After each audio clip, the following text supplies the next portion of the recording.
Give me one moment. I thought the PowerPoint is open, but I need to open some other.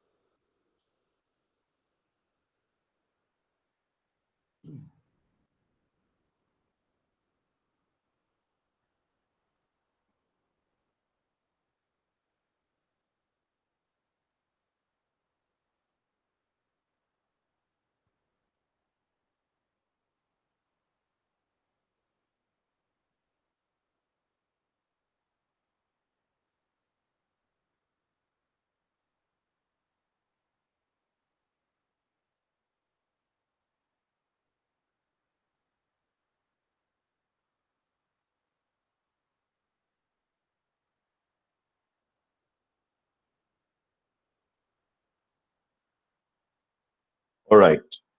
So today, what we are going to discuss is a very important topic, and this is about plates motion.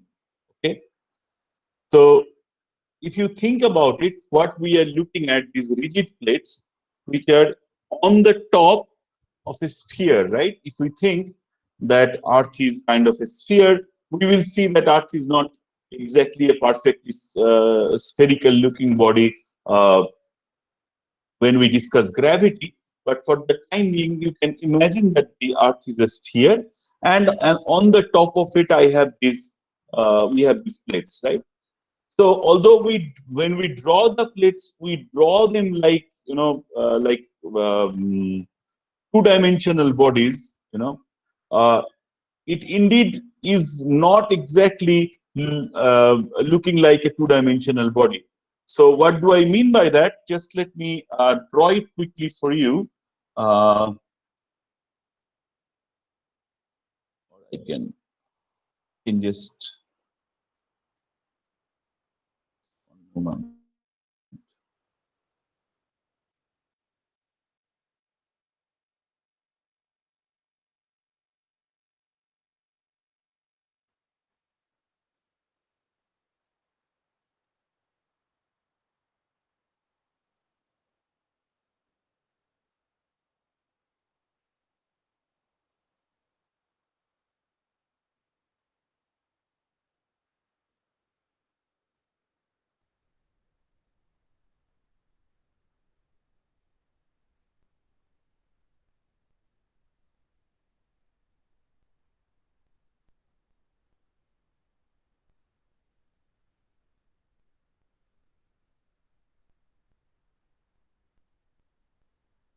If I can use another picture to explain what I'm trying to talk about. Okay, this is a good picture. So uh, the plates are lying on the top of a sphere, right? So the plates by nature, I mean, although we draw them for simplicity like two-dimensional bodies, but they are not essentially. They are curved bodies, right? They have to be curved because they are sitting on a spherical object. Now, how can we define what is the type of motion that we can think of that defines the movement of such curved body on something which is spherical? Okay, so whether we can simply express plate motion by translation, or we need to invoke some other kind of mechanism by which we can uh, generalize the motion of the plate on the sphere, which is the Earth, right? So to solve this particular problem, uh, a famous scientist called Euler actually came up with a theorem which we call Euler's fixed point theorem, and that how it is related to plate tectonics. Okay, so I'll just read it first for you, and then I will explain what it means. So Euler's fixed point theorem states that any motion of a rigid body on the surface of a sphere may be represented as a rotation about an appropriately chosen rotation pole called the Euler's pole. Geologists have used this theorem to understand the motion of plate tectonics. what happens at the boundary between two plates depends on the direction of the motion and the orientation of the boundary. The example that we will show in subduction zone, in ridge, and in strike slip motions can be found by the same motion. By thinking of the same motion, we can eventually explain all sorts of motions like spreading, subduction, as well as strike slip. Okay, so what Euler essentially postulated, that if a solid body has to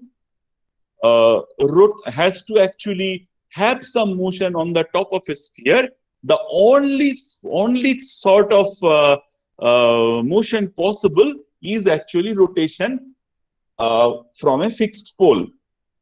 Okay, so now let us try to see how only rotation can give rise to all three types of plate boundaries. Okay, then I will show you how we can actually draw the Euler's pole for two plate boundaries. Okay, now say for example I am looking at here two plates. Okay, this is one plate, the one which looks like bricks. This is one plate, and let us for example think that this is my continental plate.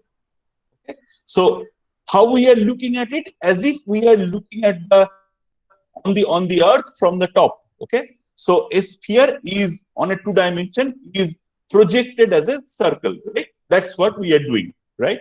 And so this is my continental plate and this is my oceanic plate. Okay?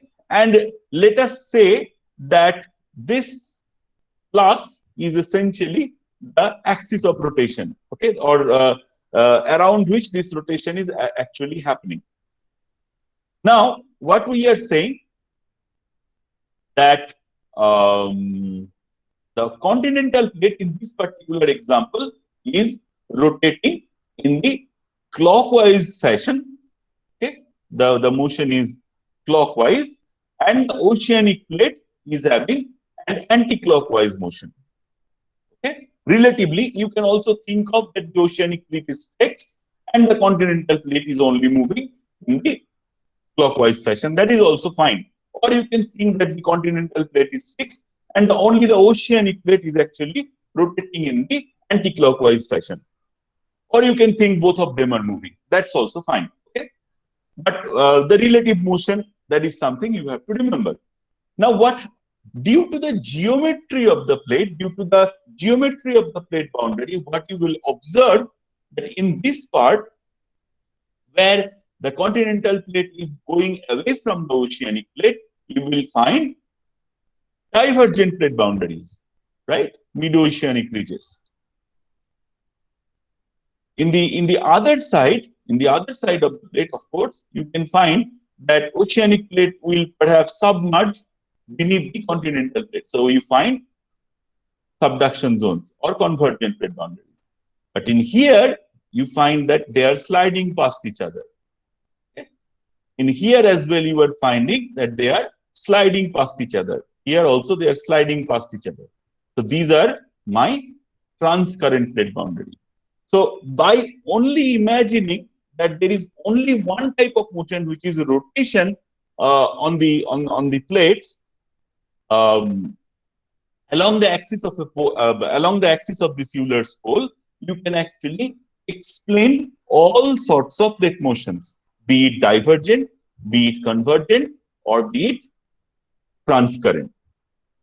So if I just read it once more, you will be able to understand again Euler's fixed point theorem, where it states that any motion of a rigid body on the surface of a sphere may be represented as a rotation about an apparently chosen rotation pole. Okay? And in this particular case, in this example, this is my rotation pole, right? And this pole we will call it as Euler's pole. Okay? And then geologists have used this theorem to understand the motion of tectonic plates. Okay? And by invoking the same rotation, you can actually explain convergent plate boundary, transcurrent plate boundary, and divergent plate boundary. You don't have to essentially think that any other motion is taking place. So let me now ask whether this point was clear to you. Can somebody tell me whether you have understood what I tried to explain?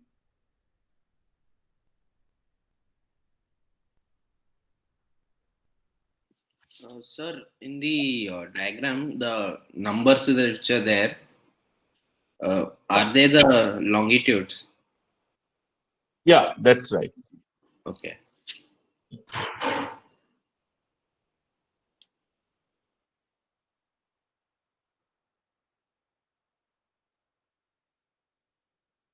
Anything else?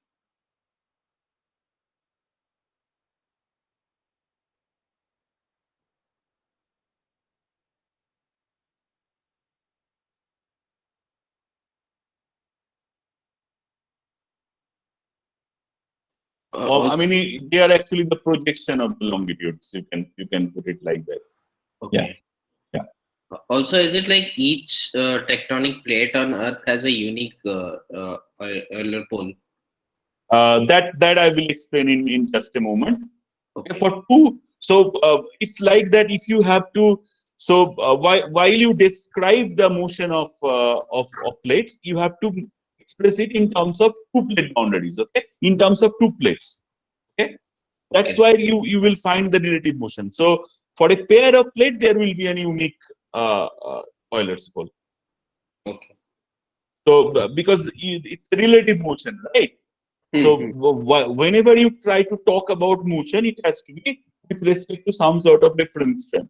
So it has to be always relative, right? So while you try to describe plates motion, you try to do it for a pair of plates, and then for that particular pair of plate, it will be the um, there will be a fixed Euler's pole. Okay. Anything else? Is the concept clear? Sir, Anyone? if Yeah, the continental plate and oceanic plate are yeah, moving counterclockwise and clockwise, yeah. so why are we observing divergent and transform So subduction? that's what is explained in this diagram, na? So are you following the geometry of the continental plate and the oceanic plate the way it is drawn here? Yes, sir. Yes, sir. Okay, so this is the boundary, right? And this is the Yes. boundary of the. So what it means that the continental plate and the oceanic plate perhaps was together, like they were side by side. Okay. Now this is the continental plate is rotating clockwise. The oceanic plate is rotating counterclockwise. So what will happen here? They will move away from each other, right? Do you get my point? At this place, Yes, sir. they Yes. will they will move away from each other. So what type of boundary is that then? Divergent. Divergent. Now here, what will happen? They It will is come close to convergent. each other, right? Yeah. They will converge with each other. So what will happen here? What sort of Convergent. plate boundary you will find? Convergent. But what will Hmm. happen here? You see, Is they will transform. they will just move slide past each other. So we will find a transcurrent boundary. So the Yes, motion sir. is the same. Hmm. The Euler's pole is fixed, but just due to the geometry and the relative position of the different parts of the boundary, you find all three sorts of motions. Okay. Yeah, is that clear? Yes, sir. Thank you. Okay. Anyone else?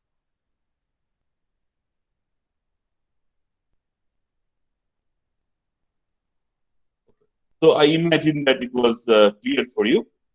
So if I just read it out for you, so subduction zone or convergent boundaries occur where two plates come together. Yeah, the triangles, I'm just reading out for, so the reference is the earlier picture that I had shown you. The triangles mark the places where volcanoes such as Mount Fuji, Mount St. Helens are formed. Spreading events, also known as divergent plate boundaries, red arrows, occur where two plates move apart. New crust is formed and acquires remnant magnetization. That is what we have discussed in great details. Transform faults or passive boundaries like yellow, where the yellow arrows were, occur where two plates move past each other without either creating or destroying the older crust. Okay. So as the oceanic plate rotates counterclockwise about the Euler's pole, new crust is formed in the spreading center on the western boundary, while the old crust is destroyed in the subduction zone in the eastern boundary. Clear? Right. Now, how would we find Euler's pole? If I give you two plates, how would we find Euler's pole? Okay. We try to explain the process. Okay. So let us say we are looking at, and the same philosophy will also apply in case of subduction zone as well. Okay. But the easiest way to find plate boundaries, okay, is at the divergent plate boundaries. Okay. That is where uh, uh, Euler's pole are generally most precisely found. Okay. So if I draw a divergent plate boundary, how have we drawn a divergent plate boundary? So this one, and then there will be a transcurrent fault, right? And then I'll just draw it first and then explain it to you.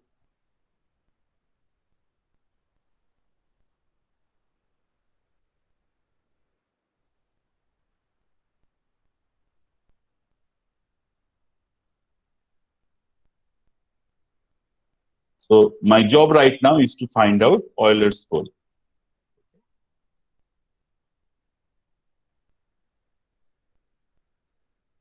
So if I say this is a divergent plate boundary, so what will happen here? It will diverge from each other.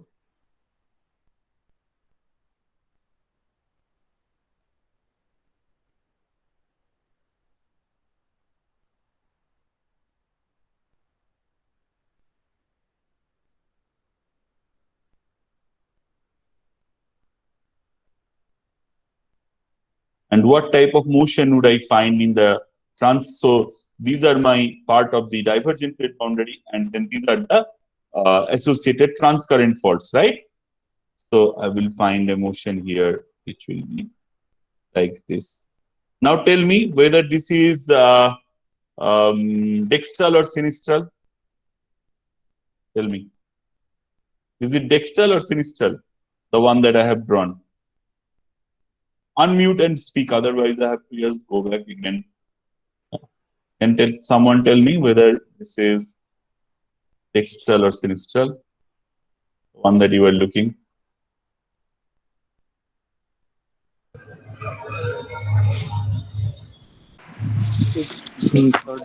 So it's Yeah. a dextral because it's a clockwise motion here. Clockwise motion, yeah. So how have you found out the clockwise motion? You have placed a ball, right? Yes, sir. And then saw whether it rotates clockwise or anti-clockwise. Excellent. Very good. So now, of course, this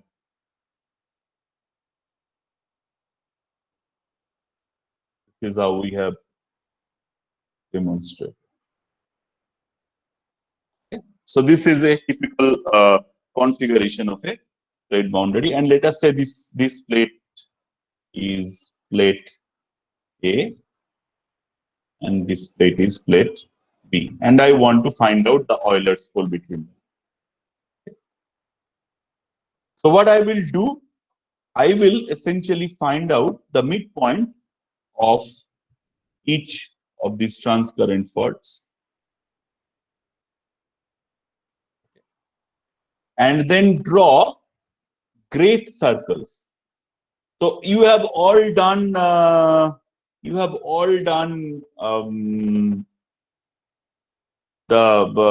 class that I take on in your second year, the Earth and Environmental Science Laboratory. Have you all done? Have you all done that course? Who has not done it? Can you just point me? Is there anyone who has not done that course and doesn't know about stereographic projection?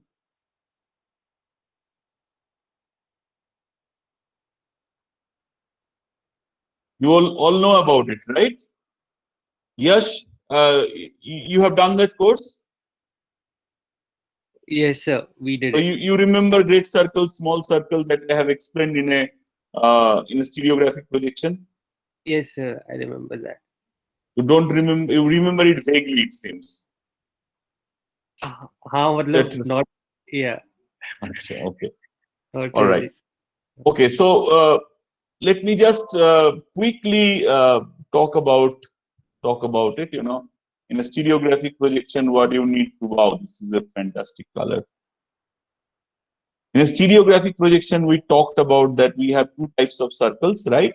That one circles that say, for example, this is north, and this is south, that joins north and south with circles like this. You remember, we called them as great circles. They are equidistantly spaced, of course. So you can choose what you want to do. And then there are circles which we called as small circles. You remember? Now, if you think about it, all our longitudes are like great circles, and the latitudinal lines are our small circles, right? So what we intend to draw are great circles, right? So what we will do, we will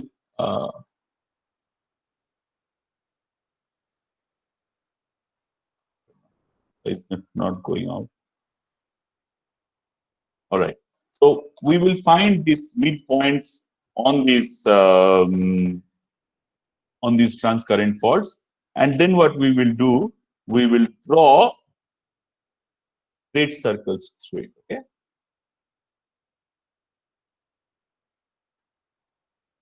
Great circle.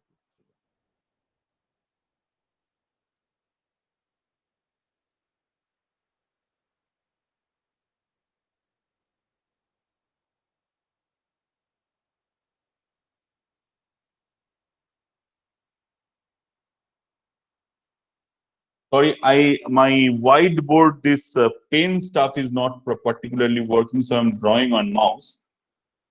So what you will find that this great circle will actually meet at a point. Okay, although I mean it's in my board I could not contain them, but if you draw them carefully on a full piece of paper, you will find that if you draw such great circles, they will meet at a point, and that point where these great circles meet will actually provide you your Euler's pole.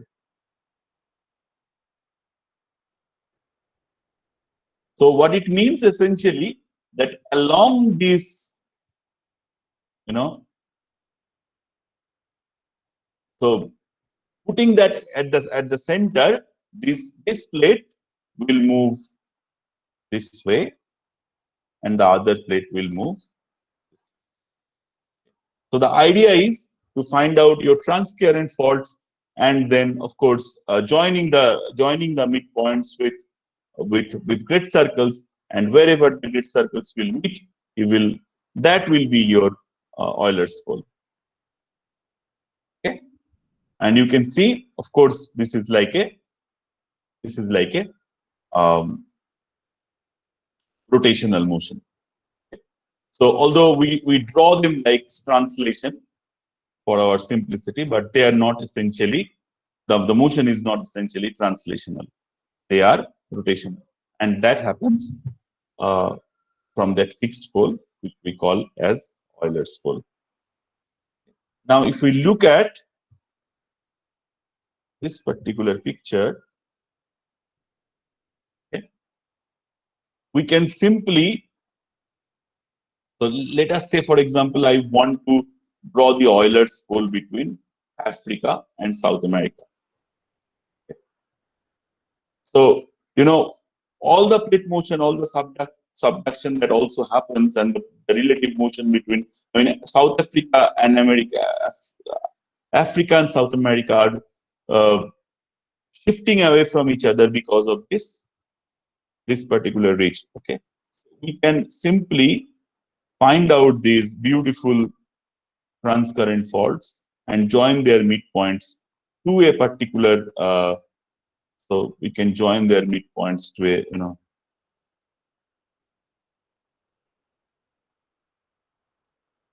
to a particular area. Say for example, this becomes this area becomes my Euler's pole. So what then it will mean that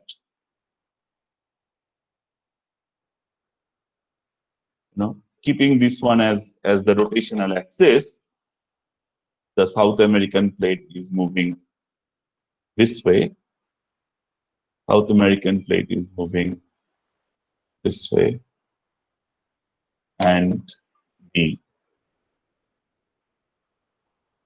African plate. So that's how we will find out the Euler's pole. Okay, let's see if you have any question. Was it clear? If not, I insist you that you again read Lowry's book. The explanation is any Euler's pole should pass through the center of the Earth. I mean, any point can pass through the center of the Earth. That's no problem. Sir, I had this small question. Yeah, It's a go little ahead. doubt. So, Yeah. when Kavan asked you this question, you said that to find the Euler's pole, we need to have two plates actually, so Yeah. that we can find the counter motion and then we can Yeah. find the pole. So, what about having three plates like we have in triple point junction, like at triple Yeah. junction? How do we find the Euler's pole over there when we have three plates moving past each So other? let me just go ahead with the triple point junction. Let me just explain the triple point junction first, then I will answer that question. Is that fine? Because there are plenty of complications around triple point junctions. Not complications, what should I say? Intricacies around triple point junctions. We have to understand the velocity space diagrams and everything. And I'm sure when we explain and while we go through the triple point, you will be able to answer your question by yourself. Okay, so just hold on that. Hold that thought till we. Tomorrow in the pre-recorded lecture, I will explain about triple point junction stability, and then you will be able to find your answer. Okay, is that fine? Okay. Yeah. Okay. Yeah, okay. Anything else?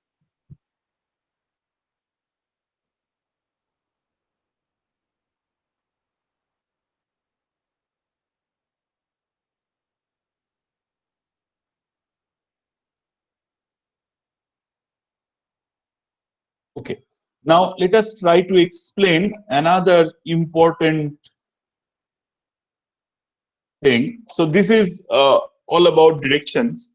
Now, so if someone asks you what sort of velocity such plate motion, such plates have, okay, and how would you most convincingly find such answers? I mean, what sort of velocities are we talking about? Is it like kilometer per hour or centimeter per million year or millimeter per year? What sort of velocities are we talking about these plates, right? So that is something we also need to figure out. And so there are two ways of figuring it out. One is, of course, the one that we talked about in continental drift. In case of continental drift,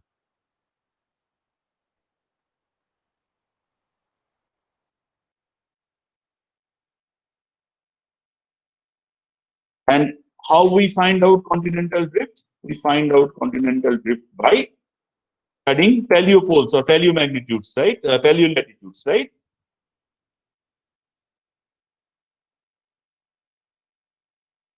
And we talked about paleolatitudes and how paleomagnetism is essentially used to calculate paleolatitude. But one question someone yesterday asked that can we actually constrain longitudes also in such studies? And we said, no, we cannot constrain longitudes. So in case of continental drift, if we think about it by paleopoles, then the example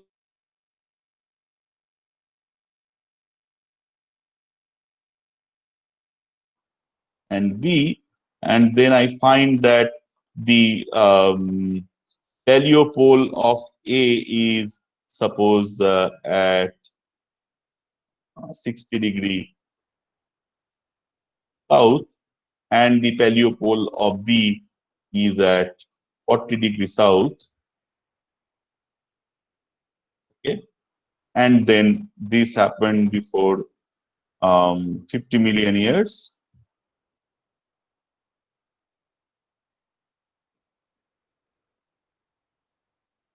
And this happened before, say, 30 million years.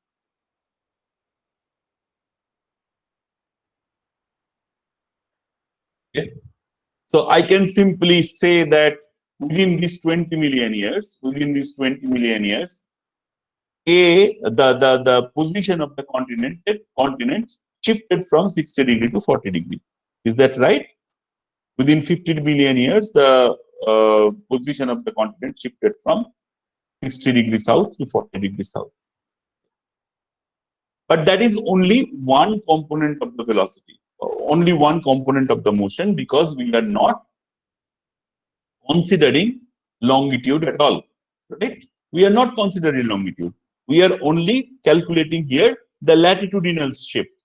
So this will give me some sort of plate motion, but only a part of the plate motion. That is only corresponds to the latitudinal shift. So I can guesstimate a number, but it will not be quite perfect.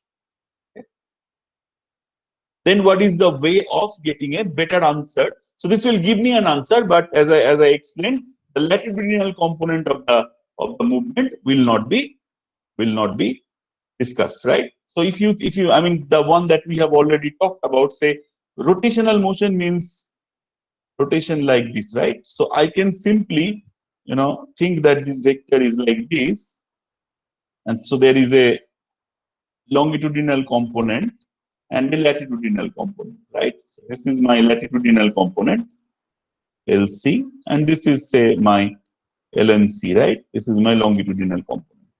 So by this method, I can only find out the latitudinal component. I will not be able to account for the longitudinal component, and hence I will not be able to think about the actual velocity. Is that clear?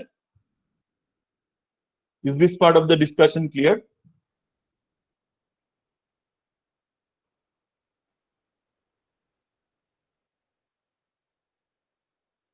Yeah, we will find out, Shivangi, what it is, centimeter per year or millimeter per year.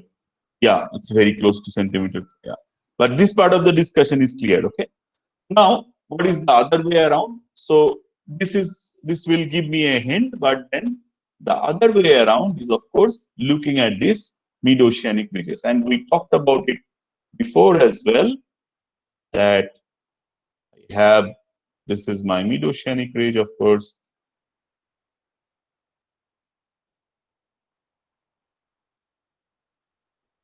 And then I will have the corresponding strips of different polarities on the either side of the strip, normal and reverse polarity. Yeah.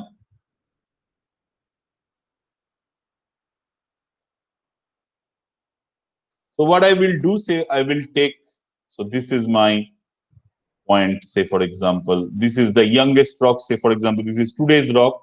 So this is 0 million years. This is 5 million years old. This is 10 million years old, 15 million years old, 20 million years old. Say 40 million years old. And say this is, from here it is placed around 5 kilometers.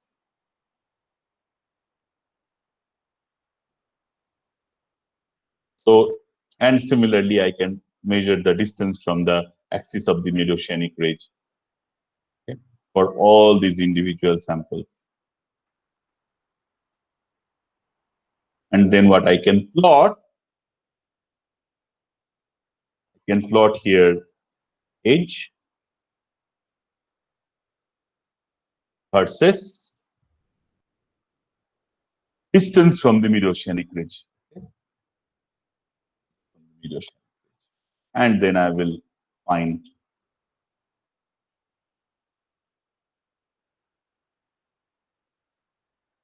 these points if I plot them. Not exactly falling on a line, but more or less I can find out a linear fit.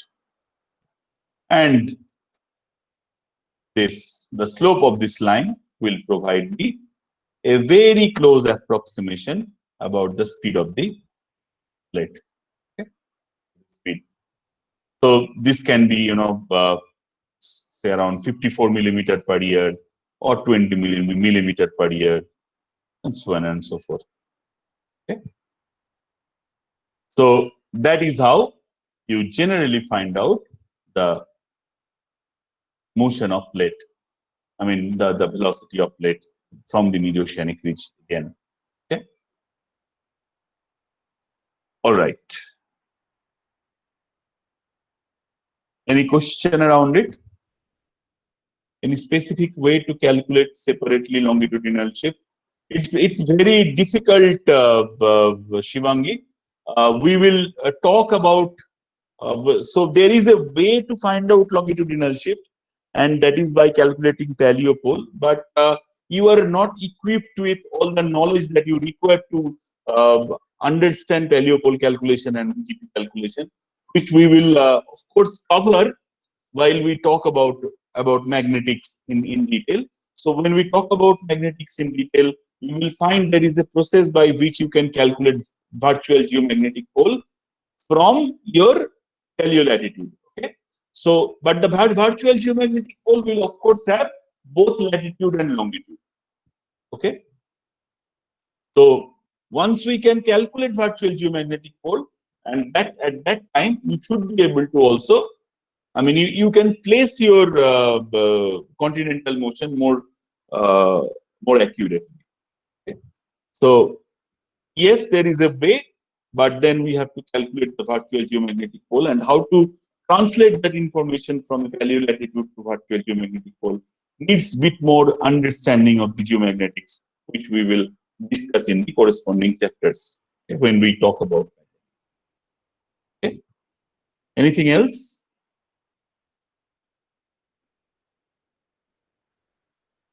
Compared to the layers in the rock near volcanoes on land. Compare for ages. Is there any other process? I did not understand your question, Kavin.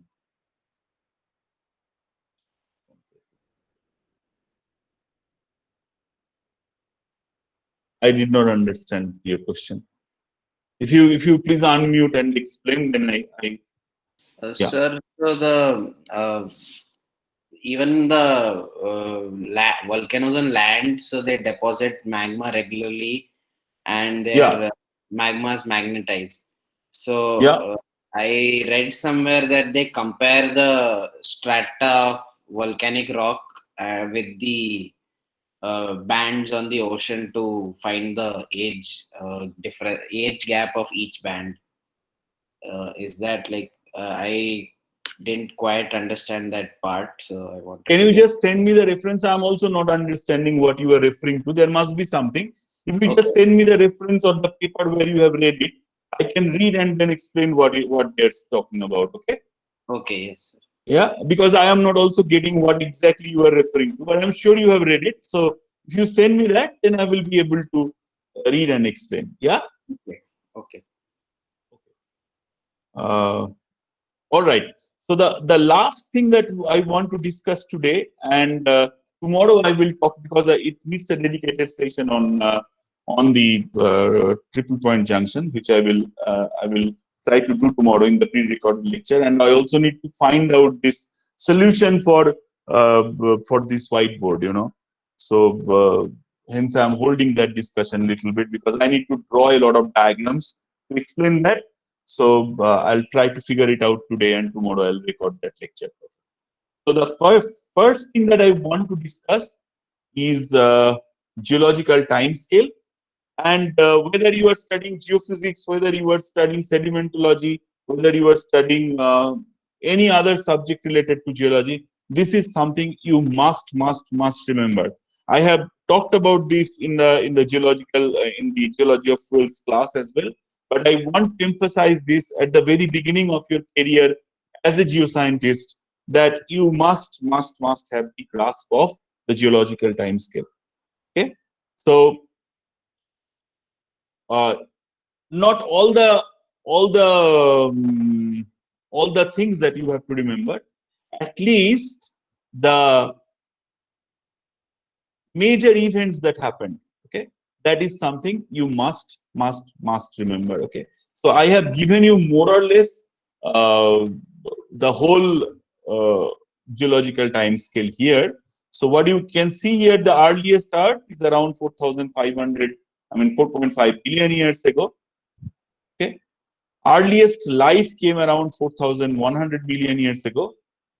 Okay, and then earliest oxygen when it came, and then photosynthesis started around 2,500 million years ago. The prokaryotic cells transformed into eukaryotic cells. Okay, and then from 4,500 to 500 million years ago, we call it as Precambrian, right?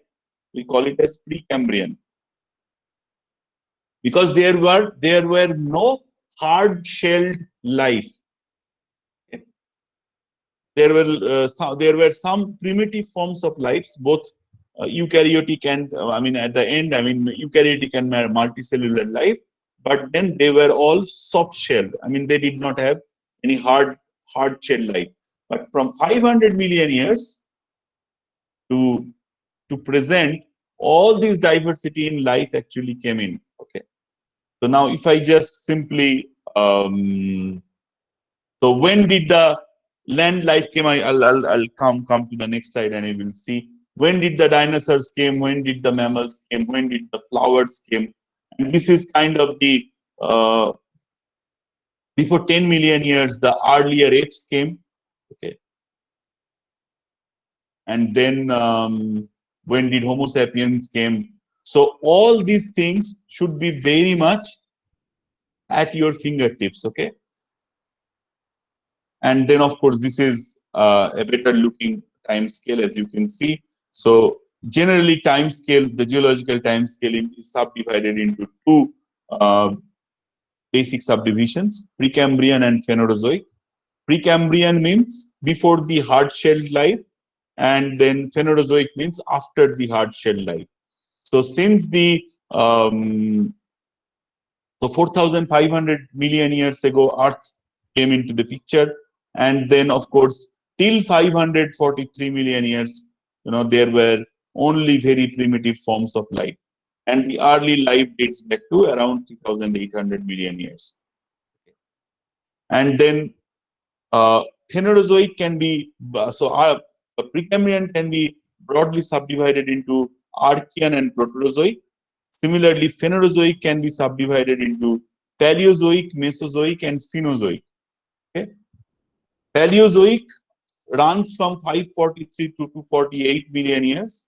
Okay, and then Paleozoic can be further subdivided into Cambrian, Ordovician, Silurian, Devonian, Carboniferous, and Permian. So Mississippian and Pennsylvanian is together called Carboniferous. Okay, Carboniferous and Permian, and you can see what happened in each of these times. So Cambrian is the first fishes, first chordates, Ordovician, sudden diversification of metazoan families, Silurian first vascular land plants, Devonian first amphibians, Carboniferous first land trees, and late Carboniferous early Permian first reptiles. Okay, Triassic, Jurassic, and Cretaceous are the divisions of Mesozoic, and you can see what happened. This was the age of reptiles, of course, from the movie Jurassic Park, and it's the age of dinosaurs.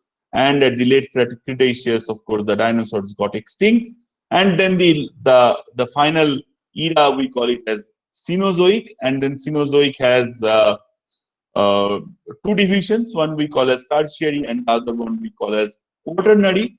Tertiary is further subdivided into Paleocene, Eocene, Oligocene, Miocene, Pliocene, and then Quaternary is divided into Pleistocene and Holocene.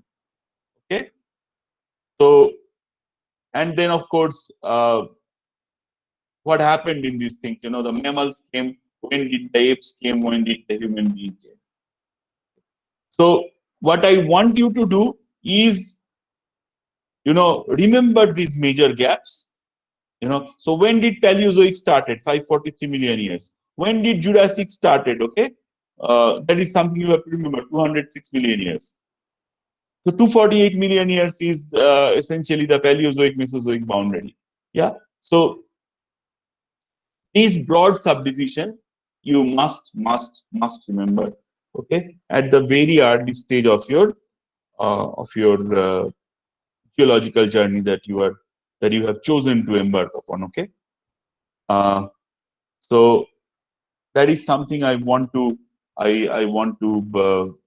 highlight, and of course you can see some. I mean, you can write down position of plates through time in YouTube, and you can actually see that the how plates have actually evolved through time. Okay, and this is how, when we have read about the geological time scale and how the plates were not static either.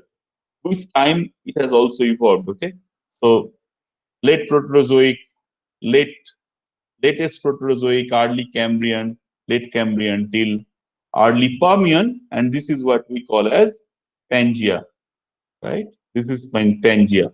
That is when all the continents came together. Okay, the part before early Permian, this part of the plate tectonics is not very well constrained. Okay, but after early Permian, of course, things are way more constant, you know. So you can see here, Pangea, and it continued up to, I mean, early Jurassic, and then you have rifting started, then early Cretaceous, late Cretaceous, late Eocene, and present day configuration. So the idea is, if you compare these two pictures, the continents were away from each other, apart from each other, and by the Euler's motion, all the continents came together as Pangea.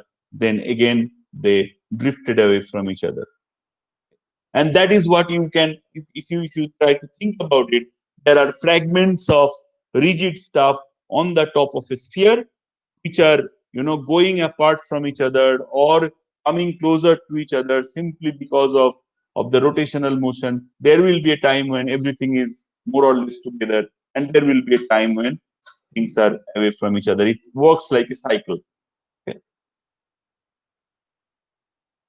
Right? So, and the journey will of course continue. Okay, so if you have any questions, I'll take them, and then I'll stop the class here today, and then of course talk about the triple point junction in bit more details in the pre-recorded lecture. Any question?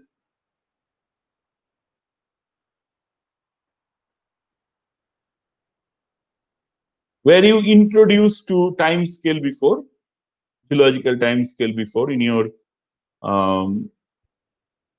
introductory earth science classes?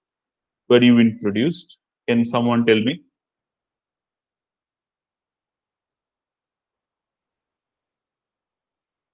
Yash, Jitendra, Shubham, anyone?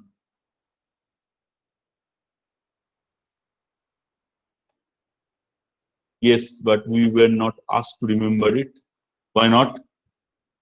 If it was taught, then of course it is expected that you remember at least parts of it. So I will not ask you to go beyond, if you think about it, I will not ask you to go beyond the epoch scale. Okay, so after epoch scale also you will, so after epoch you will also find, there will be further subdivisions. Okay, but I will not ask you to remember them. But you have to remember Archean, Proterozoic, Cambrian, Ordovician, Silurian, Devonian, Carboniferous, Permian, Triassic, Jurassic, Cretaceous, Paleocene, Eocene, Oligocene, Miocene, Pliocene, Pleistocene, Holocene. Okay, and the corresponding ages. That is absolutely critical.